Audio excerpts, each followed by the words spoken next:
Making headlines, public referendums bill sent to Parliament Committee for review, police investigate officers over alleged misuse of funds, and price of Maldives sovereign sukuk experiences sharp increase.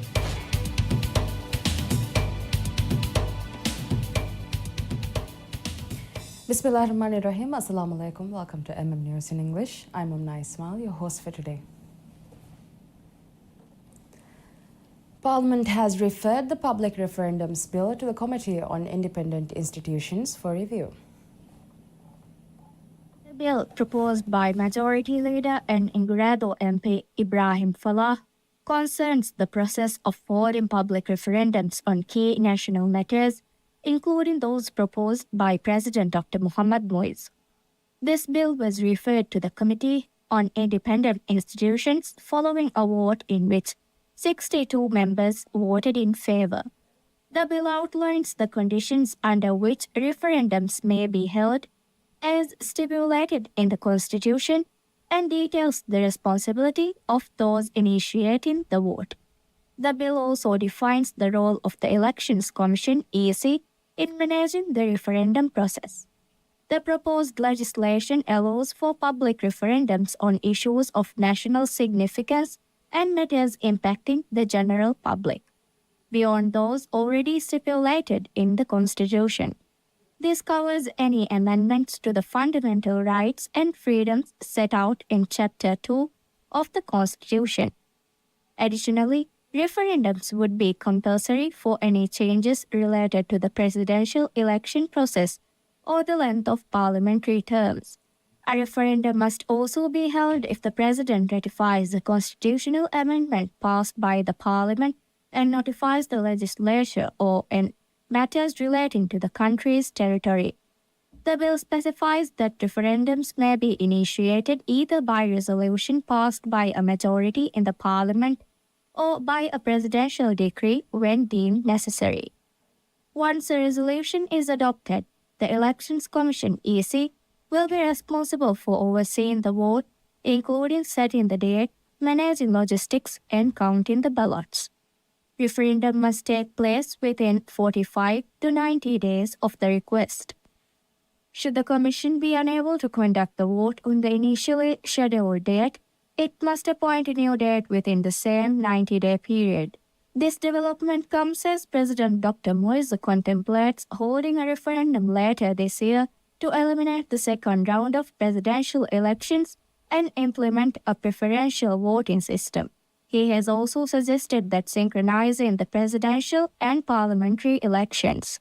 In October, the government announced its intention to restore the commencement of the presidential term to 11 November as it was previously and to formally enshrine the country's territorial boundaries in the Constitution.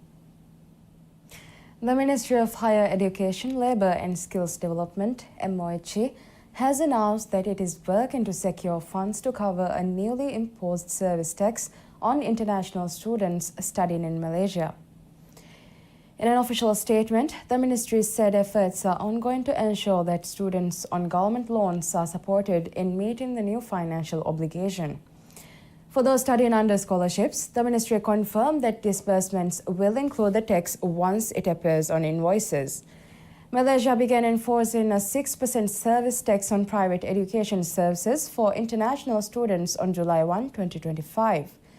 The tax applies to private preschools, schools, colleges, universities, and language centers that cater to non-Malaysian students. The new tax measure is part of Malaysia's revised sales and service tax regulations. Private education providers that charge more than 60,000 ringgits annually in tuition are required to register for the tax. Malaysia is a popular destination for Maldivian students pursuing higher education. The new tax has raised concerns among students and parents about increased financial burdens, prompting calls for government assistance.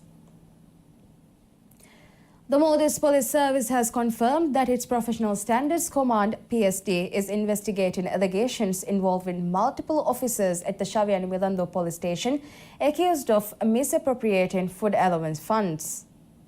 According to police, the case involves officers allegedly diverting food allowance payments into their personal bank accounts in collaboration with a third-party meal provider.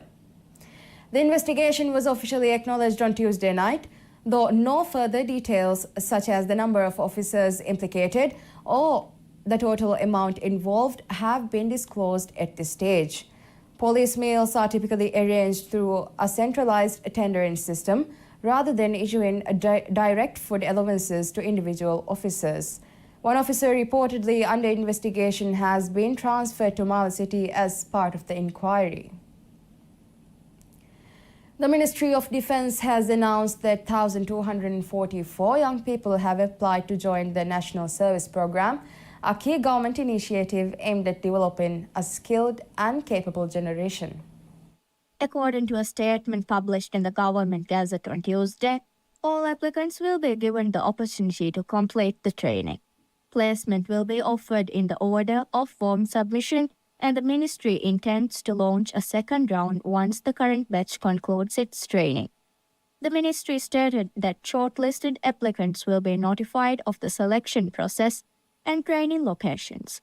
Selection will be conducted across different regions of the country to allow participants to attend training at their nearest center. The National Service Programme is a flagship initiative of the administration and aligns with the government's broader policy to empower youth through structured training, education, and civic engagement. President Dr. Mohamed Muizzu has previously said that starting in 2025, the program will be conducted annually. The president has also confirmed that a legal framework is being finalized for the program. Participants are expected to receive a monthly allowance of approximately MVR 6,000.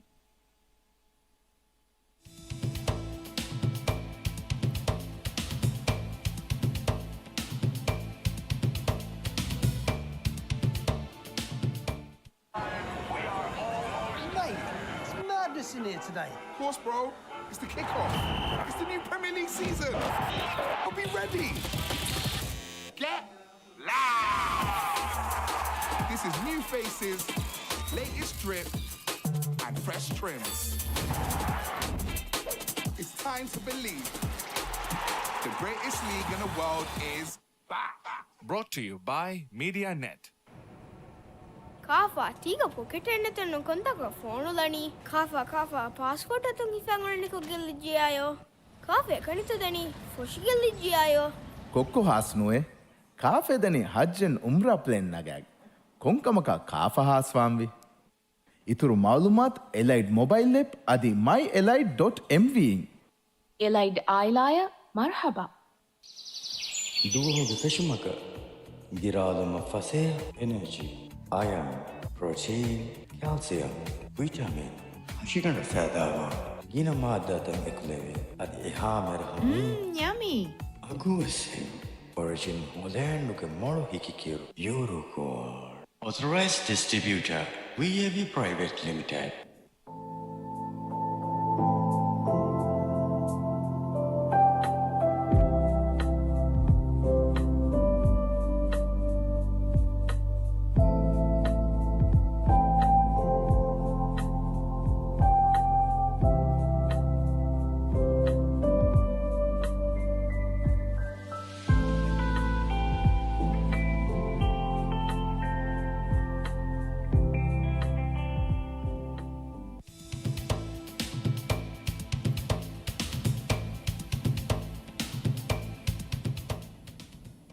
Welcome back.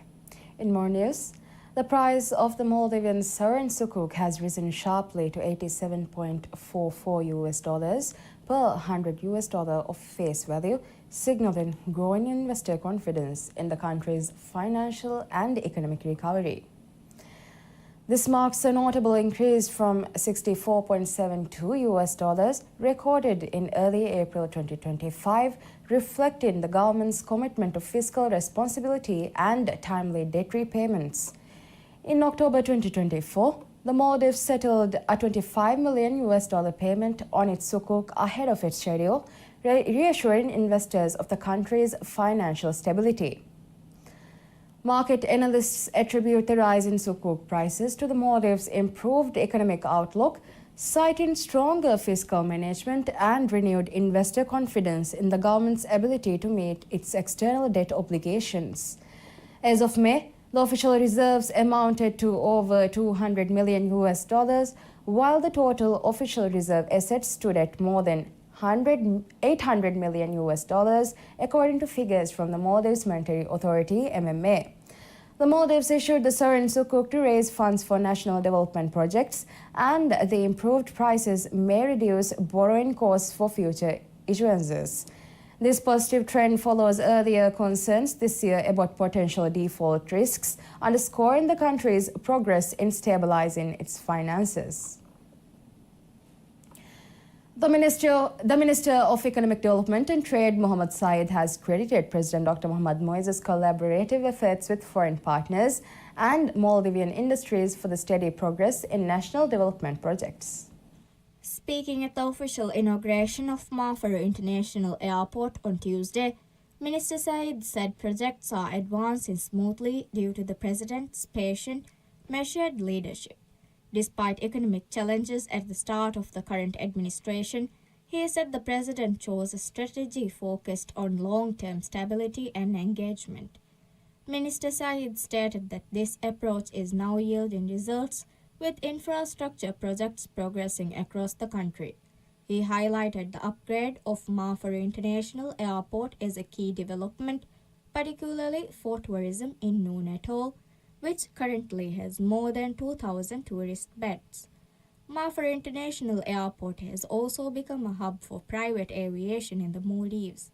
In 2024, the airport recorded 98 private jet movements, making it the second busiest in the country after Velana International Airport.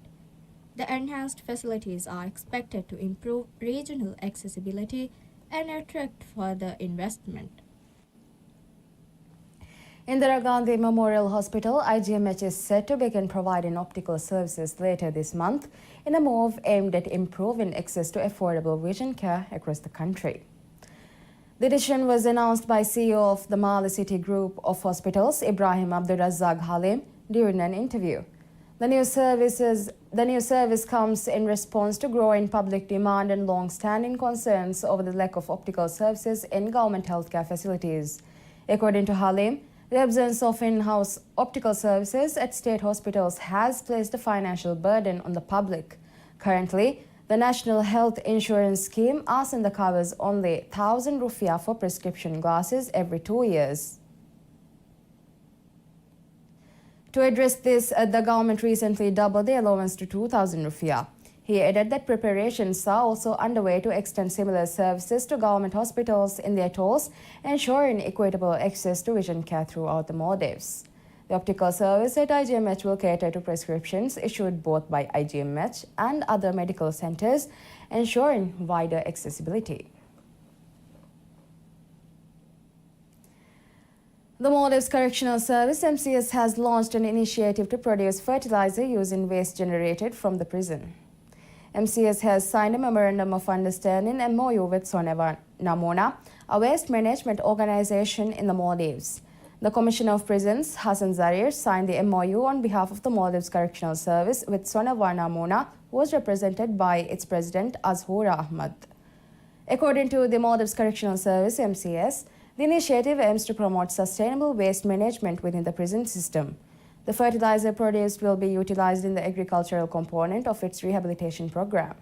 MCS stated that under the MOU, Soneva Namona will provide the necessary equipment for fertilizer production, as well as conduct training sessions on the production process. That's all we have for you today. Thank you so much for watching and have a lovely day.